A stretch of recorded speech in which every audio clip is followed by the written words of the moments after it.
Good afternoon. আমরা last ক্লাসে population এবং এডুকেশনের মানে জনসংখ্যা শিক্ষার গুরুত্ব পড়েছিলাম। তার half of the portion was discussed. 4টে পয়েন্ট পড়েছিলাম, একটু গোত্র করে নিই। একটা হচ্ছে সোশ্যালাইজেশন মানে সামাজিকতা, আরেকটা হচ্ছে কালচার সাংস্কৃতিক দিক, আরেকটা হচ্ছে শিক্ষা বা এডুকেশন, আরেকটা হচ্ছে ফ্যামিলি প্ল্যানিং বা পরিবার পরিকল্পনা। এবার 5 নম্বরটায় আমি একটু আসি, সেটা হচ্ছে ডেভেলপমেন্ট অফ হিউম্যান রিসোর্স বা যেটাকে বলছি ডেভেলপমেন্ট মানব সম্পদের বিকাশ। ঠিক আছে, মানব সম্পদের বিকাশ। এবার এখানে দেখো কি বলছে, এখানে বলছে যে জনসংখ্যাটা আর একটা নেগেটিভ ইম্প্যাক্ট হচ্ছে পপুলেশনটা বেড়ে যাচ্ছে, পপুলেশন অফ এক্সপ্লোশন। তো সেই মাত্রায় যদি সেই জনসংখ্যাটাকে আমরা রিসোর্স বা সম্পদ হিসেবে ব্যবহার না করতে পারি, তাহলে কিন্তু আরও বেশি নেগেটিভলি এফেক্টেড করতে পারে। তো সেক্ষেত্রে আমাকে এটা দেখতে হবে যে সংখ্যার পাশাপাশি সেটাকে আমি কত ভালোভাবে সম্পদে পরিণত করতে পারব।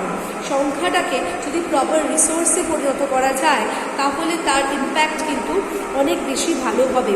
সেই জন্য এই সংখ্যাটাকে সম্পদে কনভার্ট করার অনলি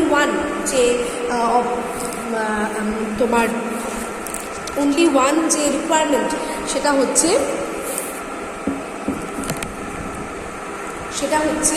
তোমার শিক্ষা, এডুকেশন, তার মানে লিটারেসি রেট।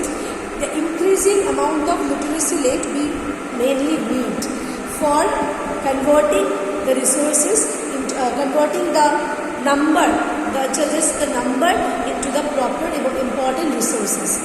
Next হচ্ছে good health and treatment. Again, to decrease the rate of mortality, মৃত্যু হারকে কমাতে গেলে মানুষের আরেকটা বেসিক নিডের দরকার পড়ে, সেটা হচ্ছে সুস্বাস্থ্য বা যদি awareness of the diseases, crucial Crohn diseases এবং তার প্রপার ট্রিটমেন্ট বা তার প্রিভেন্টিভ মেজার্স। তাহলে আরেকটা খুব ইম্পর্টেন্ট সেক্টর হচ্ছে হেলথ সেক্টর। এডুকেশনের পাশাপাশি হেলথ ইজ অ্যানাদার সেক্টর, যেটা জনসংখ্যার শিক্ষার গুরুত্বের মধ্যে পড়বে এবং এর ফলে যে ন্যাটালিটি রেট এবং মর্টালিটি রেট, এটার মধ্যে একটা কন্ট্রোল আসবে বা একটা ব্যালেন্স আসবে। এবং আগেন এইটাও কিন্তু শুধুমাত্র শিক্ষা ছাড়া হবে না, শিক্ষা কিন্তু সাইমালটেনিয়াসলি থাকবে, তার পাশাপাশি হেলথ সেক্টরের ওপর কাজ করা হবে। নেক্সট হচ্ছে লার্জ স্কেল ইউথ আনএমপ্লয়মেন্ট। এটা একটা বড় প্রবলেম, যে প্রবলেমের মধ্যে দিয়ে আই থিঙ্ক আমরাও যাচ্ছি, বিগত কয়েক বছর ধরে চলছে। সেটা হচ্ছে যে পড়াশোনা হলো, পাশ করলো, কিন্তু পাশ করার পর ইমপ্লিকেশনসটা কোথায়, ইমপ্লিমেন্টেশনটা কোথায়? সেখানে যদি প্রপার চাকরি না হয়, তাহলে কিন্তু সংখ্যাটাকে রিসোর্সে কনভার্ট করা যাচ্ছে না। তাহলে অটোমেটিক্যালি যেগুলো উন্নয়নশীল দেশ, তাদেরকে ভাবতে হবে to utilize the human resource properly, we need to give them a proper employment. যদি সেটা না হয়, তাহলে কিন্তু কোনো রকমের সাকসেস রেট থাকছে না বা কোনো ইমপ্লিমেন্টেশন হচ্ছে না, না এডুকেশনের না হেলথের। তাহলে অটোমেটিক্যালি জনসংখ্যা বৃদ্ধির একটা গুরুত্বপূর্ণ কারণ হিসেবে দেখা যাচ্ছে যে দেশগুলিতে উপযুক্ত পরিবার পরিকল্পনা, ফ্যামিলি প্ল্যানিংয়ের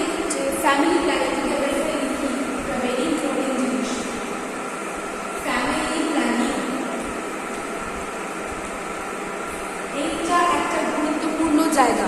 এবং আরেকটা কি বললাম যে এডুকেশন গুরুত্বপূর্ণ জায়গা, আরেকটা হচ্ছে হেলথ গুরুত্বপূর্ণ জায়গা। তাহলে এই সব জায়গাগুলো হচ্ছে গুরুত্বপূর্ণ কারণ ফর পপুলেশন এডুকেশন। নেক্সট হচ্ছে রিলিজিয়ান কজেস। এইটা কি যে ধর্মীয় এই যে অর্থোডক্স মেন্টালিটি বা এই যে সুপারস্টিশিয়াস একটা মেন্টালিটি, সেটাও কিন্তু জনসংখ্যা নিয়ন্ত্রণের একটা বড় জায়গা হয়ে যাচ্ছে। আগে এইটা কিন্তু হাঁটানো বা এটা যদি কমানো একভাবে সম্ভব, সেটা হচ্ছে মোর নিউ এডুকেটেড পিপল। যত এডুকেশন পৌঁছাবে, শিক্ষার হার বাড়বে, তত কিন্তু এই কুসংস্কার, এই অর্থোডক্স মেন্টালিটি এগুলো রিডিউস করবে। কারণ এখনও দেখা যায়, এখনও শোনা যায় যে কোনো একটা গ্রামে কাউকে সাপে কামড়েছে, সেক্ষেত্রে কী করা হচ্ছে না, কুত্তা, ঝাড়ফুঁক এইখানে নিয়ে যাওয়া হচ্ছে, তন্ত্র যারা করে তাদেরকে নিয়ে যাওয়া হচ্ছে, হাসপাতালে নিয়ে যাওয়া হচ্ছে না। তাহলে এইটা হচ্ছে সবচেয়ে বড় ডিসঅ্যাডভান্টেজ অফ এডুকেশন। তার মানে এডুকেশন পৌঁছায়নি, শিক্ষার আলো সেখানে পৌঁছায়নি। তো সেখানে অটোমেটিক্যালি রিলিজিয়াসের যে নেগেটিভ সাইড সেইটা বেশি করছে। আরেকটা খুব ইম্পর্টেন্ট জিনিস, স্টেবল ডেভেলপমেন্ট। স্টেবল ডেভেলপমেন্ট তুমি তখনই বলবে যখন সেটা ফিউচারে কোনো কাজে আসবে। ফিউচারে যদি কোনো কাজে না আসে, ফিউচারের জন্য যদি কিছু না ভাবা হয়, তাহলে কিন্তু সেটাকে স্টেবল ডেভেলপমেন্ট বলা যায় না। তাহলে আমাদের আজকে বা আগে এইটা মাথায় রেখে চলতে হবে, যাতে ফিউচারে তার একটা প্রপার পজিটিভ ইমপ্লিমেন্ট হয় এবং ফিউচার জেনারেশনের জন্য যাতে কিছু রেখে যাওয়া যেতে পারে, তবেই সেটা সম্ভব। সুতরাং আমাদের রেসপন্সিবিলিটি হচ্ছে এটাই যে শিক্ষা দিক, কালচারাল দিক, হেলথের দিক, রিলিজিয়াস দিক, সুপারস্টিশনের দিক, প্রত্যেক কটা দিককে যদি আমাকে উন্নতি ঘটাতে হয়, তাহলে we need only one thing, that is education. শিক্ষার আলো যদি পৌঁছায়, তাহলে অবশ্যই সেই সংখ্যাটাকে সম্পদে পরিণত করা সম্ভব।